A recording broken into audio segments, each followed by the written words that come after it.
بسم اللہ الرحمن الرحیم۔ السلام علیکم دوستو، میں ہوں مسز خان اور آپ دیکھ رہے ہیں انفو جسٹ انفو۔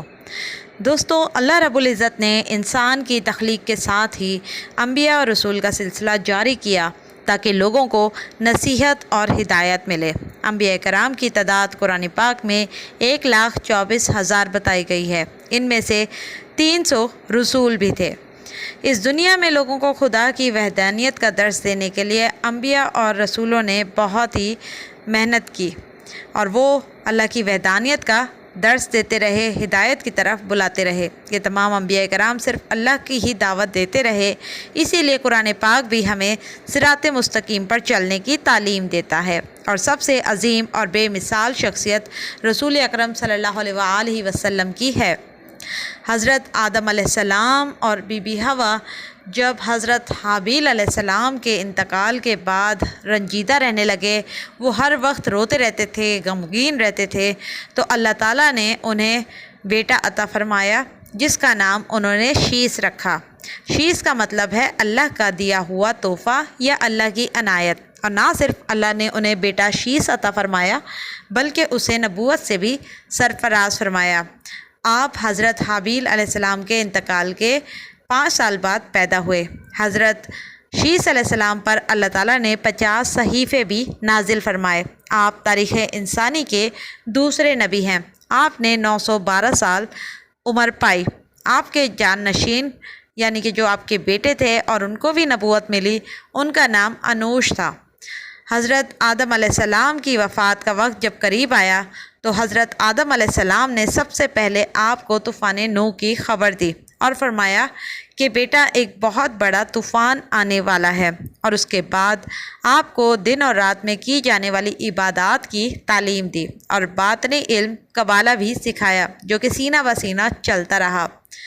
قابیل نے جب حضرت حابیل کو قتل کر دیا تو اس کے بعد شیطان نے اسے وسوسہ ڈالا کہ وہ اگر حضرت آدم علیہ السلام کے پاس جائیں گا تو اسے قتل کر دیا جائے گا، اسے سخت سزا دی جائے گی، کیونکہ شیطان کو یہ لگتا تھا کہ کہیں اگر یہ حضرت آدم کے پاس واپس لوٹ گیا تو یہ توبہ طائب کر کے اللہ سے رجوع کر لے گا اور ہدایت والوں کا رستہ پالے گا۔ اس لیے شیطان نے جب اس کو انسانی روپ میں آ کر بھڑکایا تو وہ یمن کی طرف فرار ہو گیا۔ پہلے وہ آتش پرست بنا، پھر اس نے بتوں کی پوجا شروع کر دی، اور اسے بت بنانا بھی شیطان نے ہی سکھائے تھے انسانی شکل میں آ کر، اور ہر جگہ اسے گمراہ کرنے میں شیطان نے بھرپور کردار ادا کیا۔ یہی وجہ تھی کہ اس نے اور اس کی اولادوں نے صرف گمراہی کا راستہ اپنایا۔ اس نے شادیاں کی اور اس کی بہت سی اولادیں بھی ہوئی، مگر آج جو دنیا میں نسل انسانی موجود ہے وہ حضرت شیس علیہ السلام کی اولاد سے ہے۔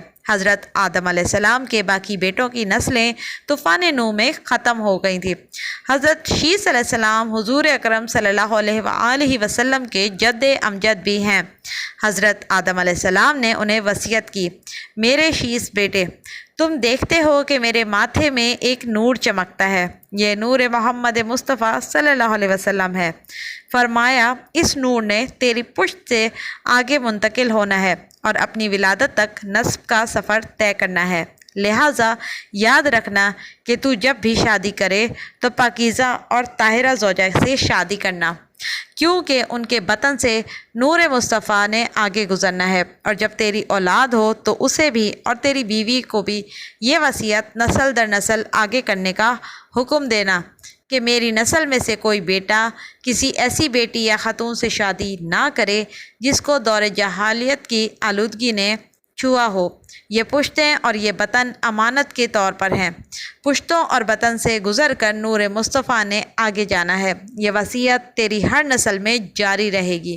یہ وصیت کچھ اس طرح تھی کہ ہر نبی اپنی امت کو اپنے اپنے زمانے میں وصیت کرتا رہا، اسی طرح نبی اور نسل آدم کا سلسلہ چلتا رہا، اور ہر فرد جو حضور اکرم صلی اللہ علیہ وسلم کے آباء و اجداد میں سے تھا اپنے زمانے میں اپنی اولاد کو وصیت کرتا رہا تاکہ ان کے اندر ایک ایسا نسب موجود رہے جو پاکیزہ ہو۔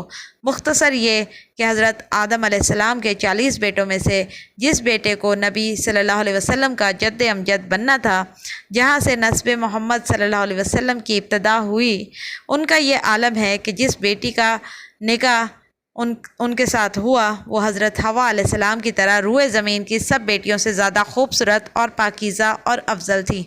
وہ اس طرح کہ وہ ایک حور تھی جسے اللہ تعالیٰ نے خود زمین پر حضرت شیس علیہ السلام کے لیے بھیجا تھا۔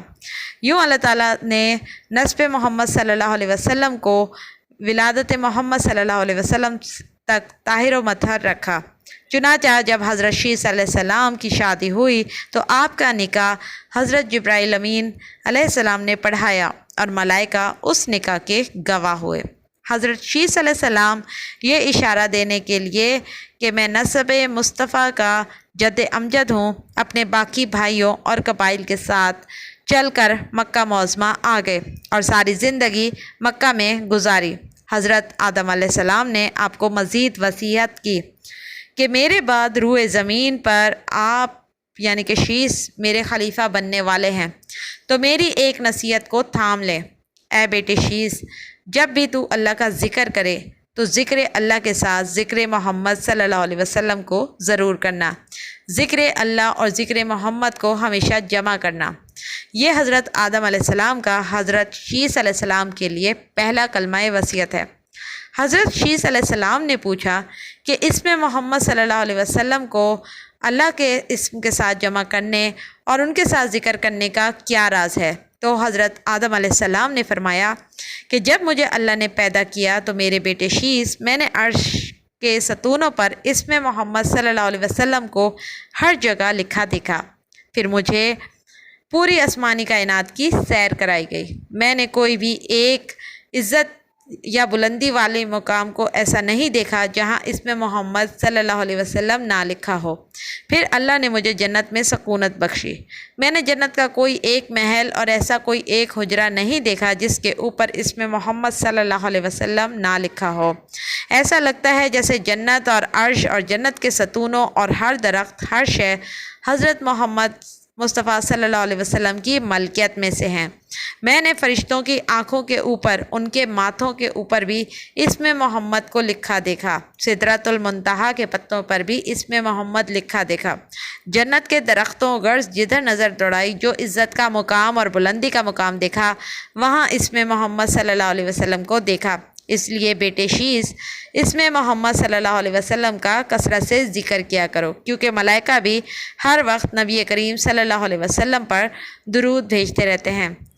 سورہ الاحزاب آیت نمبر 56 کی جو تفسیر حضرت ابن عباس رضی اللہ تعالیٰ عنہ نے فرمائی ہے وہ بھی یہی ہے، کیونکہ ملائکہ بھی ہر وقت رسول اللہ صلی اللہ علیہ وسلم پر درود و سلام بھیجتے ہیں۔ اس لیے ہم تمام مسلمانوں کو بھی چاہیے کہ اپنے نبی کریم صلی اللہ علیہ وسلم آقائے دو جہان پر درود و سلام بھیجتے رہیں۔ حضور اکرم صلی اللہ علیہ وسلم کی وجہ سے ہی تمام انبیاء کرام کو یعنی آپ کے نسب کو منفرد شان عطا ہوئی۔ آپ کا کوئی مماثل اور ثانی نہیں ہے۔ حضرت شیس علیہ السلام کا وصال مکہ میں ہوا اور جبل ابو قبیس جو کہ کعبۃ اللہ کے بالکل سامنے موجود ہے، اس پہاڑ کے ایک غار میں آپ کی تدفین ہوئی۔ لیکن اس سلسلے میں متعدد روایات ہیں کہ طوفان نوح کے وقت حضرت آدم علیہ السلام، حضرت حوا علیہ السلام اور حضرت شیس علیہ السلام کے جسد اقدس کو انہوں نے کشتی میں سوار کر لیا تھا اور اس کے بعد اس کی تدفین کی گئی۔ اس سلسلے میں لوگوں کا کہنا یہ بھی ہے کہ آپ کی قبر شام میں یا پھر عراق میں یا بھارت کے شہر ایودھیا میں بھی ہے۔ حضرت شیس علیہ السلام کے اولادوں سے نبوت کا سلسلہ چلتا رہا۔ حضرت انوش کے بعد حضرت ادریس علیہ السلام کا نبوت کا سلسلہ جاری ہوا اور حضرت ادریس علیہ السلام کو بھی اللہ تعالیٰ نے 30 صحیفے عطا فرمائے۔ ان کے بارے میں مکمل تفصیلاتی ویڈیو انشاءاللہ بہت جلد آپ کی خدمت میں پیش کریں گے۔ یہ ویڈیو آپ کو کیسی لگی؟